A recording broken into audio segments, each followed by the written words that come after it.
अगर कोई किसान अपने खेत पर पेड़ लगा करके उसमें मदद करता है तो हमें उसको परमिशन देने में किसी भी प्रकार की कोताही नहीं बरतनी चाहिए। हां, शर्त तो जोड़नी चाहिए, एक पेड़ काटोगे कम से कम 10 पेड़ लगाओगे, उसका वेरिफिकेशन होना चाहिए और उसको जियो टैगिंग करने की व्यवस्था करनी चाहिए, तब किसान प्रोत्साहित होगा। हमें अन्य विभागों के साथ भी बेहतर संवाद को आगे बढ़ाना चाहिए।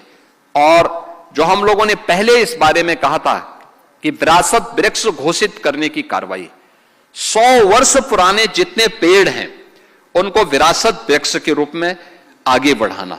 आप देखेंगे देश के अंदर सबसे पुराना वृक्ष कोई है तो यहां बाराबंकी में ही है, 5000 वर्ष पुराना उसका इतिहास है, इसी बाराबंकी में मौजूद है,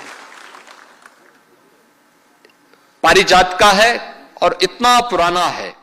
ऐसे ही मैं जब गोरखपुर में जाता हूं, हमारे मंदिर कैंपस में 2 पेड़ ऐसे हैं, यानी एक पेड़, जिस पेड़ के नीचे भारत सेवाश्रम संघ के संस्थापक स्वामी प्रणवानंद जी ने 1912 में, यानी आज से 114 वर्ष पहले दीक्षा ली थी गोरखमी पीठ में आकर के, उसी पेड़ के नीचे उन्होंने दीक्षा ली थी। वह पेड़ आज भी उसी रूप में, आम का पेड़ है और उसी रूप में ऐसे फैला हुआ है। आप सोचो उस समय भी वह पेड़ ऐसे ही था। जो पुराने चित्र दिखते हैं, पुराने चित्र जो बने हैं उसी रूप में बने हैं। और आप आश्चर्य करेंगे कि उस पेड़ में आज भी एक ही पेड़ है, शाखाएं अलग अलग हैं और कई वैरायटी के आम आते हैं उसमें आज भी। आप सोचो 1912 में भी वह फल दे रहा था और आज भी फल देता है। कहीं मिलेगा ऐसा पेड़?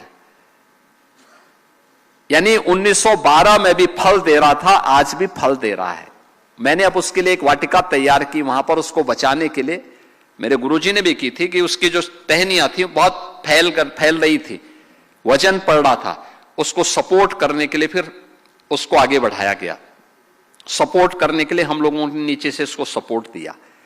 आज भी वह वैसे ही पड़ा हुआ है, एकदम आध्यात्मिक वातावरण वहां देखने को मिलता है। ऐसे वहां पे कुछ पीपल हैं, बरगद हैं, एकदम ऐसे लगता है जैसे उनका आशीर्वाद हम सब के ऊपर ऐसे बरस रहा हो।